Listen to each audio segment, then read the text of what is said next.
Are these automatic? Yeah, I think we're on. Well, the first thing to say is we very much appreciate being here. FedScoop's such a wonderful partner, and as always, it's great to see a full house. You know, the big thing here today, more than anything, is to have an opportunity to speak with you, Margie. We'd discussed a few of these items over the phone, and, you know, without further ado, we can jump right into it. Okay. Well, what I wanted to make sure that I gave you as a takeaway today is that we are closer than we've ever been before, I think, to putting all of the pieces and parts of effective IT modernization in place, and that includes funding strategies, acquisition strategies, tech talent that we're bringing to the table, and of course the governance to make all of that work. And we're working very closely with agencies and OMB to make sure that we take best advantage of the legislation, the Management Act, which we're still very positive about. It's still going through the process. It's attached to the NDAA. I think people are aware of that. So as soon as passage comes for that, and if there's money attached to it, we are behaving as if, and what I mean by that is we are preparing accordingly. We are working with agencies to put together the appropriate business cases. And since the topic is cyber today, those are predicated on making sure that we modernize some of the applications first that have the greatest cyber vulnerabilities. Well, these are all excellent topics and top of mind for everybody. You know, on the first item, with the passage of the Management Act, with the focus now on the implementation of both cybersecurity executive orders and then also the IT modernization executive order, you know, at the end of the day, for you and your team, the big challenge will be on sorting it through and then implementation. How do you see the challenge of those items working together, and what will you and your team do to produce success? Well, I think the first part of the equation with the executive order, I'm hoping that everybody understood that we were just trying to set the commander's intent, as they say in the military, the vision for where we want to go. And you see elements in that cyber order that address both critical infrastructure as well as the protection of federal assets. The IT modernization report, which has been through public comment, and I thank each and every one of you, whether you commented individually or commented through some of our industry groups or commented through a federal agency. The comments that we received were very cogent. They resulted in several themes, things that we were able to go back and edit the report and include. And the very first element in a good strategy is getting it right and making sure that we haven't missed anything. So thank you for your help in that. We expect to deliver that finally through the exec process at the White House very shortly, I think at the end of this week. So you will see the final come out very shortly. Once you set that strategy and once you give people the indication of the direction that you're going, we need effective partnership from both agencies and industry to actually execute. In order to do that, we've asked agencies for the last several years to start looking at their high-value assets to understand which ones are the ones that need to be protected most effectively, and to make sure that those are in the best cyber posture possible. At the same time, we've tied back to NIST 853 and all of the changes that we're making there indicate that we should be addressing cyber in a risk-based manner and then tying every dollar in the budget back to buying down risk. And that's just as important for the management fund, the TMF, the Technology Management Fund, a modernization fund, as it is for the dollars you spend in your own budget or the dollars you spend in your working capital fund in the federal government.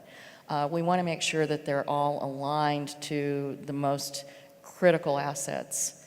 One of the things we're also doing is we have templatized a set of requirements and a set of criteria by which we would actually judge these business cases of which one should come first.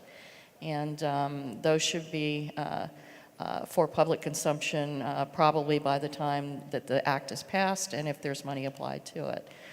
We've also run a couple of mock boards. We've had technical talent and acquisition talent and financial talent on those boards that have helped us inform how we would actually run the governance process in choosing and selecting those investments. So, and at the same time, I think the agencies have been planning their roadmaps for some time.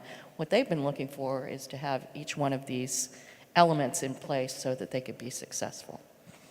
Well, you have so many challenges at hand. You know, I think one of the big things about the order is the alignment between the imperative of leadership and budget to drive all of that change. How do you see those elements changing the opportunity set for you and your team? Well, I think the fact that we, the Office of the CIO, the federal CIO, resides in the Office of Management and Budget, and the second part of that equation is budget, is that we work very closely with the RMOs that are desk officers for the individual agencies. And we recently ran an exercise called a Cyber BDR, where we actually collected across the agencies what they're spending in cyber. And we also created a conversation with those RMOs to make sure that those kinds of investments are highlighted and supported and discussed in all of the budget discussions that are ongoing as we speak. So we're very attached to the budgetary process. That's not just about the Technology Management Fund, which is just one other avenue, but it's also about the agency's primary budgets to make sure that we are giving people the wherewithal to actually go do this.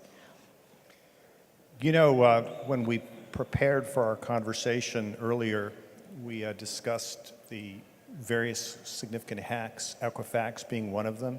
How do you see the challenge of digital identities in a world today where the Social Security number, you know, is maybe at best a little less reliable than it has been? Right.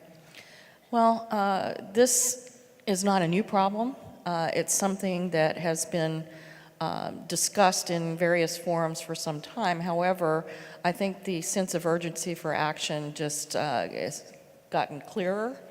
And the clarity, of course, brings with it the opportunity to raise the discussion to another level. So I know in the CIO Council just a week ago, there are several agencies, including SSA, IRS, others, that rely on certain types of identity proofing.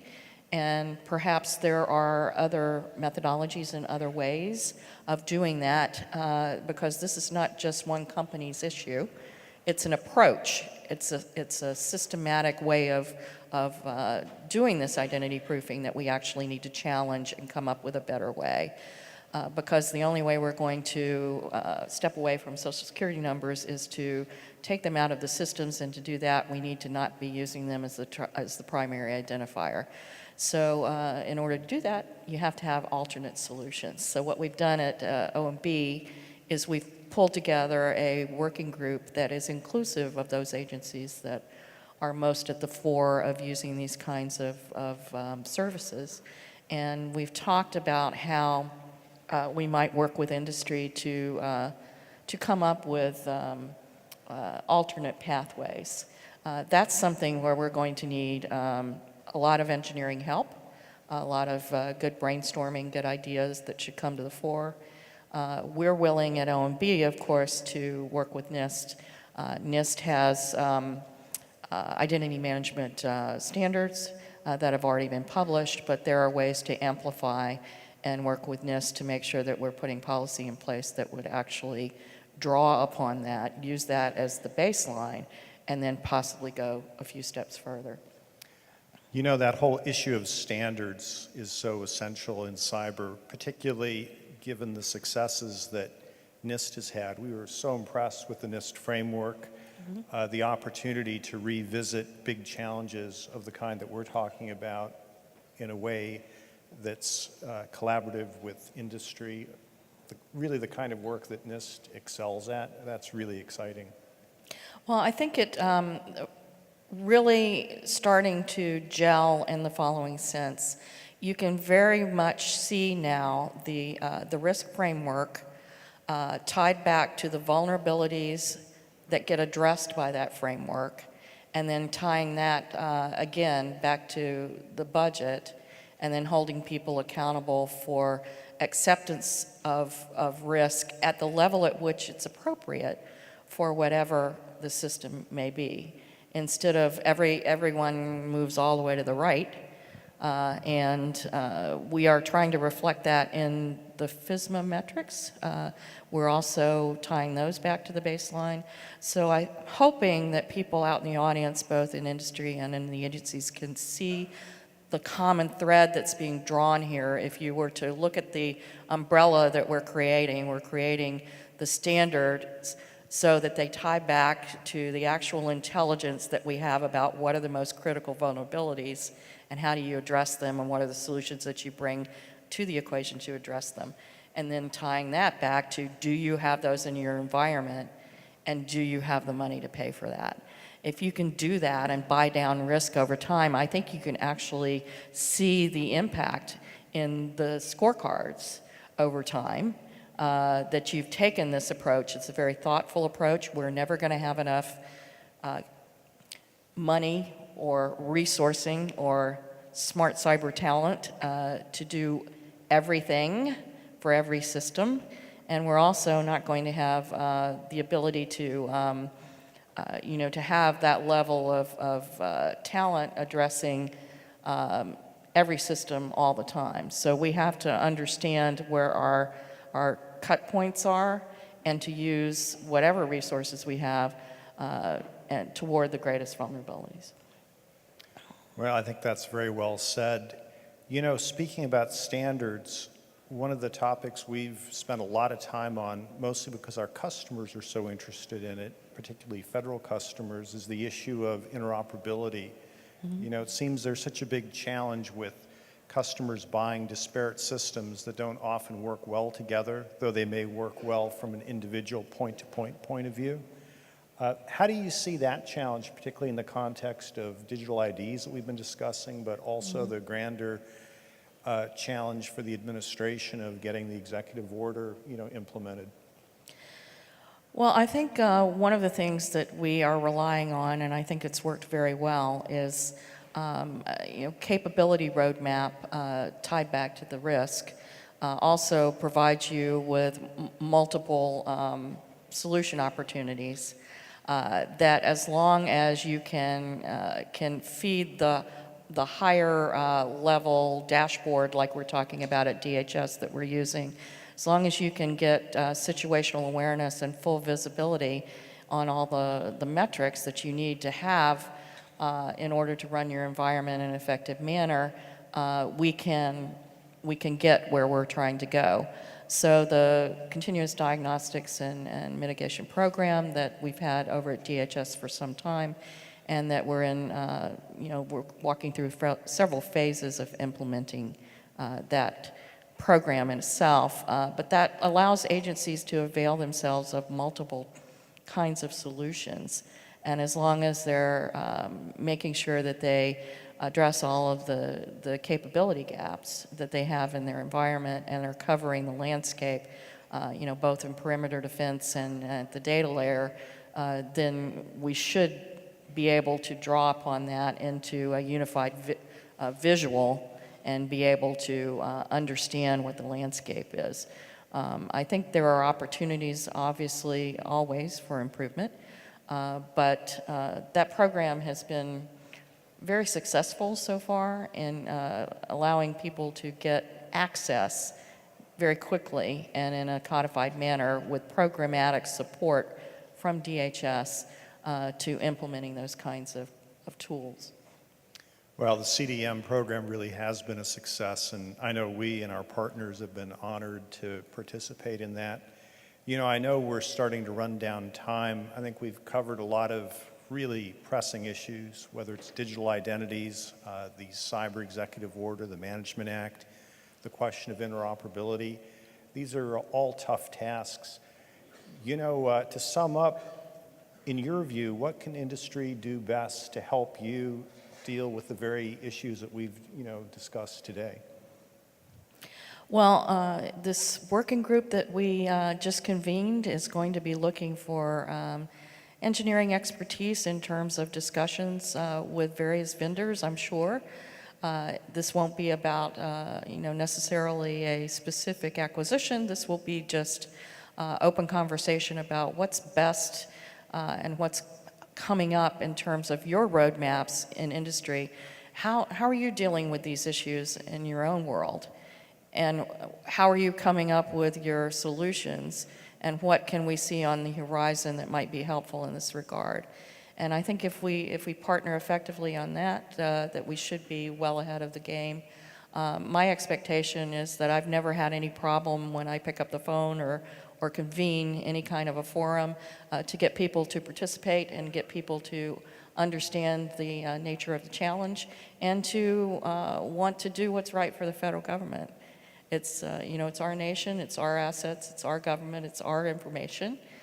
We want to make sure it's protected to the greatest degree. Well, very good. Thanks so much for spending time with us. I think we've all learned a lot relative to the mission. I know when I think about McAfee, when I think about our colleagues in the industry, it's all around the mission. That's what makes cyber so wonderful as an area to work in. It really touches every aspect of what we do on a daily basis, because information is what gets exchanged to actually perform our missions. So I thank you for our conversation today, and hopefully you guys will enjoy the rest of the forum. I know you've enjoyed it so far, and I hear lunch was really great. So if you have any further questions, you know where to find me. I think I'm fairly easy to find. And if you want to participate in some of these forums, I'm sure you'll hear about them shortly. The intent is to gather as much brainstorming information as we possibly can. So. Well, very good. Thanks again, and all the best to everyone.